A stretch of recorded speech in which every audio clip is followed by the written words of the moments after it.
देश और दुनिया के सभी बहनों भाइयों को मेरा नमस्कार। आशा करता हूँ आप सब कुशल से होंगे। तर्क संगत सत्य नंबर 1 चैनल में आपका एक बार पुनः स्वागत है। आज हम ऐसे विषय पर चर्चा करने जा रहे हैं जिस पर जितनी गंभीरता से विचार होना चाहिए उतना होता नहीं है। विषय है धर्म और पाखंड में अंतर।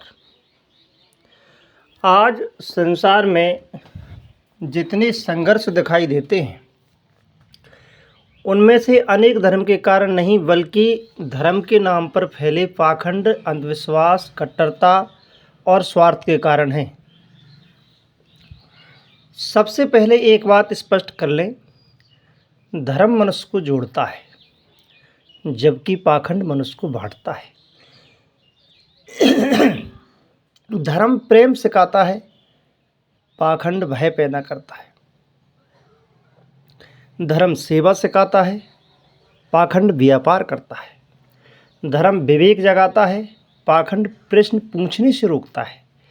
यदि कोई कार्य मनुष्य, समाज, प्रकृति और समस्त जीवों के कल्याण के लिए किया जाए तो वह धर्म है, और यदि धर्म के नाम पर भय, लालच, शोषण, अंधविश्वास या स्वार्थ फैलाया जाए तो वह धर्म नहीं, पाखंड है। सच्चा धर्म क्या है? धर्म किसी विशेष पोशाक, तिलक, दाढ़ी, चोटी, मंदिर, मस्जिद, गुरुद्वारे, चर्च या विहार तक सीमित नहीं है। धर्म जीवन जीने की श्रेष्ठ पद्धति है।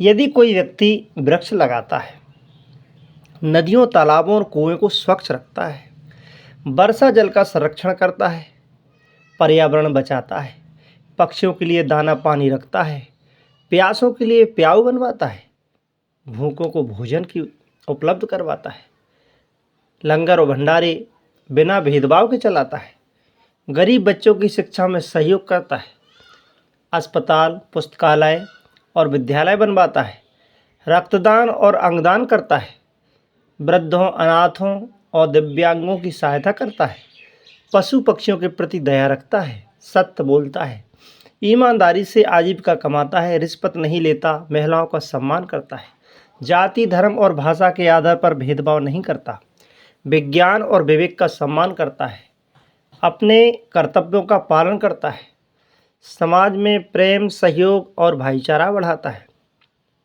तो मान लीजिए यही धर्म है। धर्म का अर्थ है सत्य, सेवा, करुणा, न्याय, संयम और मानवता। तो फिर पाखंड क्या है? तो पाखंड कहाँ से शुरू होता है? जहाँ धर्म समाप्त हो जाता है, जहाँ सेवा कम और प्रदर्शन अधिक हो, जहाँ ईश्वर कम और व्यापार अधिक हो, जहाँ करुणा कम और सत्ता की भूख अधिक हो, जहाँ श्रद्धा कम और अंधविश्वास अधिक हो। आज समाज में अनेक प्रकार के पाखंड दिखाई देते हैं। जैसे आपने सुना होगा 11,000 लीटर दूध नर्मदा नदी में बहा दिया।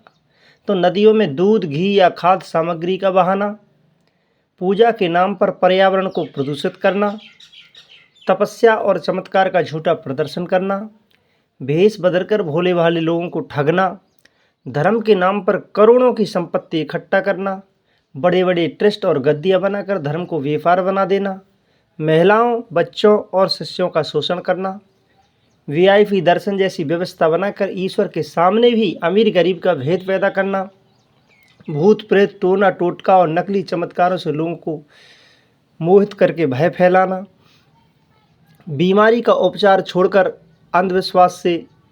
अंधविश्वास बेचना, धर्म के नाम पर हिंसा और घृणा फैलाना, जातिवाद और संप्रदायवाद को बढ़ावा देना, दान को सेवा नहीं बल्कि प्रसिद्धि का साधन बना लेना, धर्म के नाम पर राजनीति और धन कमाने का माध्यम बना लेना। साथियों, बहुत सारी बातें हैं, लिस्ट लंबी है, लेकिन आप समझ सकते हैं कि यह धर्म नहीं, पाखंड है। पाखंड किसी एक धर्म में नहीं कि हम किसी एक धर्म विशेष की बात कर रहे हैं। हम निष्पक्ष हैं तो हमें स्वीकार करना होगा कि पाखंड किसी एक धर्म की समस्या नहीं है। हिंदू समाज में यदि ढोंगी बाबा, नकली चमत्कार, अंधविश्वास, जातिगत भेदभाव या कर्मकांड का प्रदर्शन गलत है तो उसकी आलोचना होनी चाहिए। मुस्लिम समाज में यदि धर्म के नाम पर कट्टरता, तावीज, गंडे का व्यापार, अंधविश्वास या धार्मिक भावना का दुरुपयोग, हत्या, तो यह भी गलत है। ईसाई धर्म में यदि चमत्कारी उपचार के नाम पर लोगों को भ्रमित किया जाता है या धार्मिक संस्थाओं में शोषण होता है तो उसकी भी समीक्षा होनी चाहिए। सिख समाज में यदि सेवा की भावना के स्तर पर सत्ता, संघर्ष, धन का दुरुपयोग या धार्मिक प्रतिष्ठा का प्रदर्शन बढ़ता है तो यह भी उचित नहीं है। बौद्ध, जैन और अन्य परंपराओं में यदि मूल शिक्षाओं को छोड़कर व्यक्तिगत पूजा, अंधविश्वास या कर्मकांड बढ़ जाए तो वह भी पाखंड ही है। सत्य किसी एक धर्म की संपत्ति नहीं है और पाखंड भी किसी एक धर्म तक सीमित नहीं है।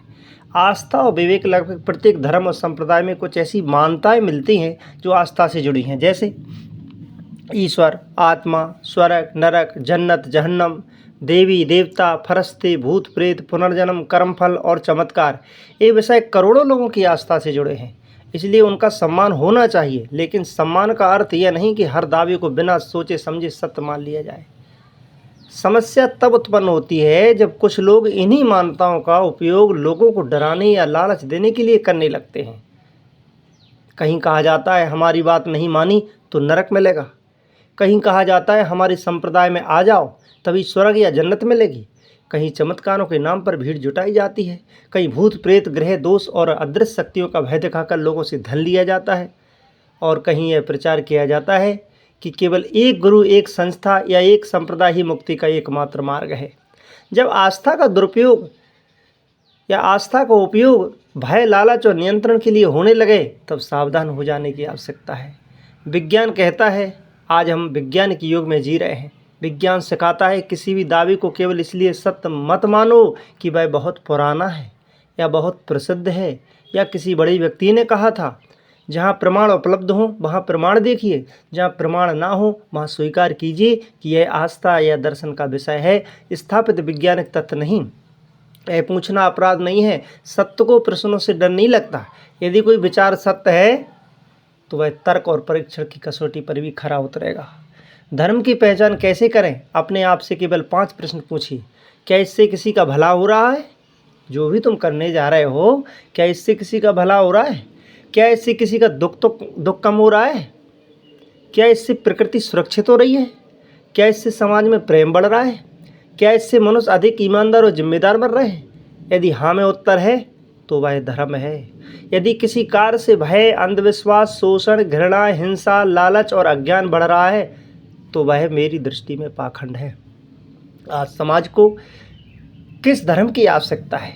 आज संसार को सबसे अधिक आवश्यकता है वृक्ष लगाने वालों की, नदियाँ बचाने वालों की, रक्तदान करने वालों की, भूखों को भोजन कराने वालों की, गरीब बच्चों को पढ़ाने वालों की, महिलाओं का सम्मान करने वालों की, ईमानदार नागरिकों की, वैज्ञानिक सोच रखने वालों की और सबसे बढ़कर मानवता को धर्म मानने वालों की।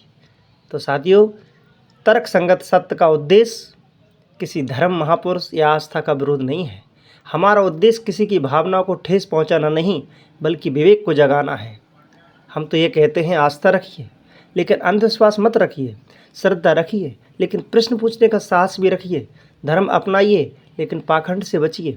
हम प्रत्येक विचार को तर्क, प्रमाण, मानवता और लोक कल्याण की कसौटी पर परखने का आग्रह करते हैं।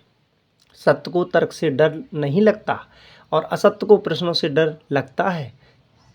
आइए आज हम संकल्प लें, हम धर्म को अपनाएंगे, पाखंड को नहीं।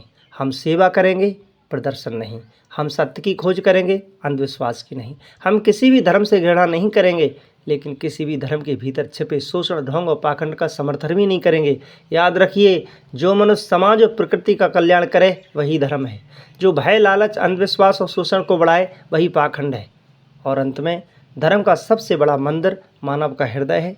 सबसे बड़ी पूजा सेवा यही है। सबसे बड़ा यज्ञ परोपकार है और सबसे बड़ा तीर्थ सत्य की खोज है। तो साथियों, आज आपने समझा कि धर्म क्या है।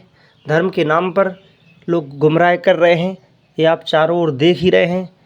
बाबाओं की भीड़ों में हजारों लाखों लोगों की भीड़ इकट्ठी हो रही है।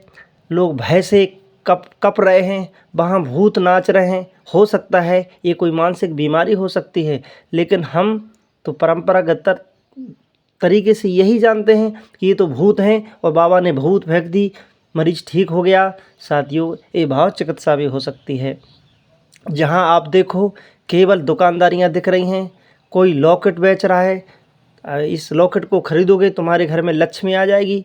कोई दावा कर रहा है इतना करोड़ आप जप कर लोगे तो आपके बच्चे पास हो जाएंगे, भगवान सामने प्रत्यक्ष दर्शन दे देंगे।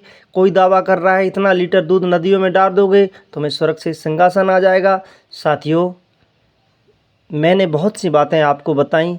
अगर आप समझदार हैं, अगर आप पढ़े लिखे हैं, अगर आप थोड़ी सी भी समझ अपने अंतःकरण में रखते हैं तो मेरी बात आप समझ सकते हैं कि जिसके लिए आप चारों ओर दौड़ रहे हो वो भगवान, वो देवी देवता आपके घर में ही हैं।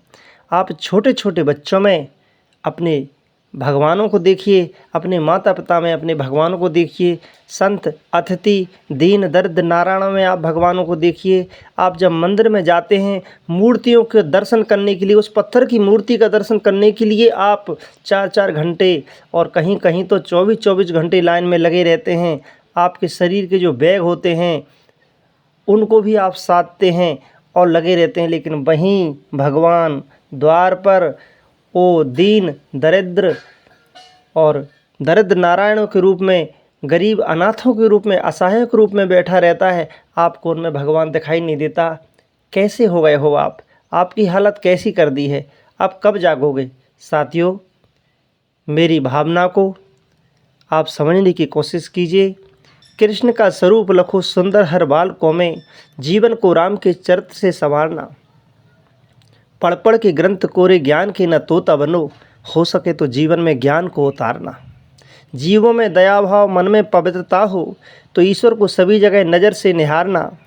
कहें यथार्थ यही पुण्य और इसके विपरीत पाप, ईश्वर को सभी जगह नज़र से निहारना और खुद को सुधारो बाद और को सुधारना।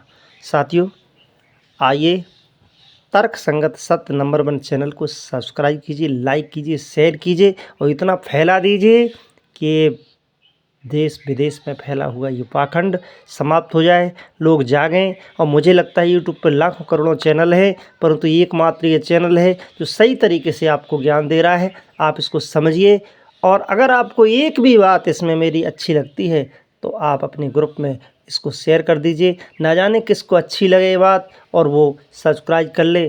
तो साथियों, सपोर्ट कीजिए इस चैनल को। आज के लिए इतना ही। बहुत बहुत धन्यवाद।